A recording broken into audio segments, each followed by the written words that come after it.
Bismillahirrahmanirrahim. Waltakum minkum ummatun yad'una ilal khairi wa ya'muruna bil ma'rufi wa yanhauna 'anil munkar. Assalamualaikum warahmatullahi wabarakatuh.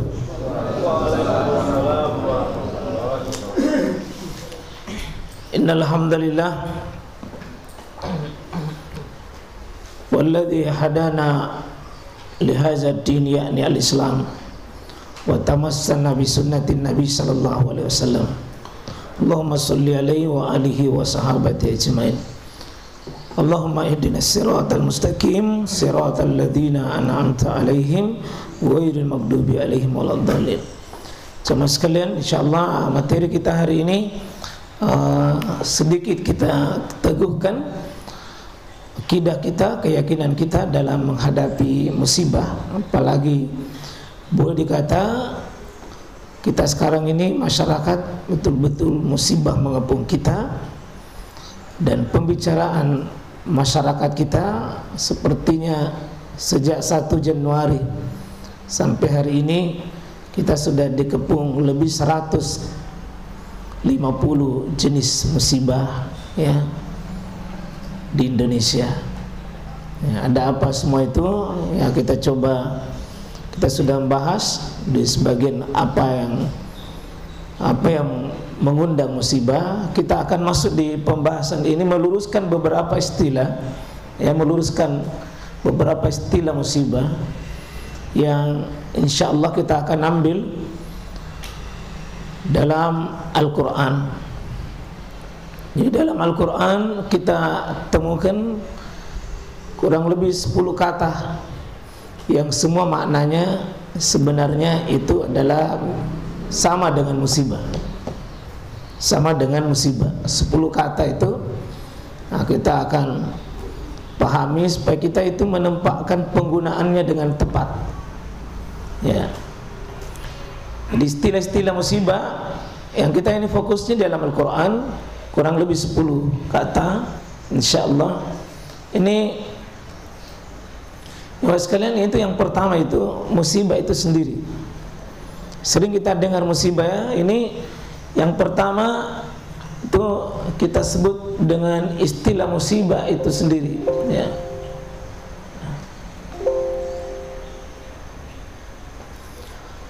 Ya, ini musibah berasal dari kata asaba, usibu. Orang yang kena sesuatu namanya orang yang musibah. Kalau kena ke sesuatu, ya, kena sesuatu maka kita namanya musibah. Kena sesuatu namanya musibah. Ada yang menimpa kita berarti kita musibah, kena musibah. Ya. Ya, dan musibah ini mas kalian bisa baik, bisa buruk. Ya, bisa baik, bisa buruk. Ya, dan tidak ada yang bisa lepas dari musibah ini.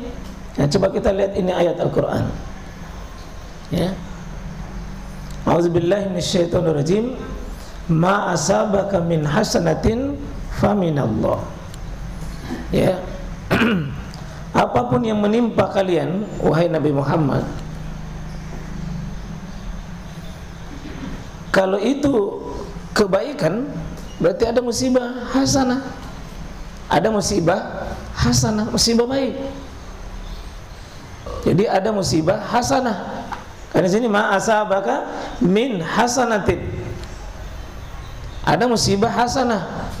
Dari mana kalau musibah hasanah? Faminallah. Itu dari Allah Subhanahu wa taala. Kalau itu musibah yang baik datangnya dari mana? Dari Allah. Jadi kita ini kadang-kadang membatasi musibah sesuatu yang selalu apa? Jelek. Ini penyempitan makna namanya. Penyempitan kata musibah pada yang jelek. Bilang kenapa tidak datang? Kena musibah. Kenapa ke? Kena musibah. Tapi kalau dilantik jadi pegawai, dilantik jadi pejabat, ya, dapat rezeki, ya, dapat informasi yang baik. Tidak pernah ada di antara kita mengatakan kena musibah Ustaz. Ya, kita ini sudah sepertinya membawa musibah itu selalu pada sesuatu yang jelek. Berarti kita menyempitkan makna Quran menjadi sempit. Coba ya, apapun musibah yang menimpa dirimu, kalau itu dari baik, ya, kalau berupa kebaikan, itu dari mana? Faminallah, itu dari Allah. Ya. Kemudian wa ma asabaka min say'a, berarti ada musibah say'a, itu lawannya hasanah. Ya. Jadi kalau sesuatu yang baik namanya apa? Hasanah. Kalau sesuatu yang jelek say'a. Nah, jadi bagus itu ya, kita beri namanya Siti Hasanah, artinya apa? Orang yang baik, perempuan yang baik. Kalau laki-laki yang baik namanya Hasan. Kalau perempuan istrinya namanya Hasanah. Nah, jadi ada Pak Hasan, ada Ibu Hasanah. Ada Pak Hasan, ada Ibu Hasanah. Ini baku apa gitu Pak Hasan dengan Ibu Hasanah di bawah? Ya, sepupu satu kali ya. Tapi jangan kata nama ini Muhammad Say'ah. Baru perempuan Siti Sayyatin. Mentang-mentang mau pakai bahasa Arab lalu memakai Sayyatin. Jangan. Sayyatin itu artinya yang jelek. Nah, kalau sesuatu yang menimpa kalian itu jelek, itu dari mana? Famin nafsik. Itu dari dirimu. Dari dirimu. Jadi kalau baik itu harus kita antarkan kemana? Sama Allah. Kalau jelek itu dari diri. Ini adab kita kepada Allah Subhanahu wa taala. Ini adab ya. Adab saja ini. Kalau sesuatu yang baik harus sandarkan sama Allah. Kalau sesuatu yang jelek jangan disandarkan sama Allah. Meskipun secara hakiki semua itu datang dari Allah. Secara hakiki. Kenapa? Man asabat, tidak ada sesuatu musibah illa biiznillah, kecuali dengan izin Allah. Tidak ada satu musibah kecuali dengan izin Allah. Cuma kalau izin Allah itu ada berapa? Izin Allah itu ada berapa? Ada dua. Izin yang Allah ridhoi, izin yang Allah sesuai syariatnya, ya Allah rahmati. Itu yang datang dari Allah itu. Dalam bahasa ayat ini, kalau sesuatu yang jelek, izinnya Allah atau bukan? Izinnya Allah, tapi apa?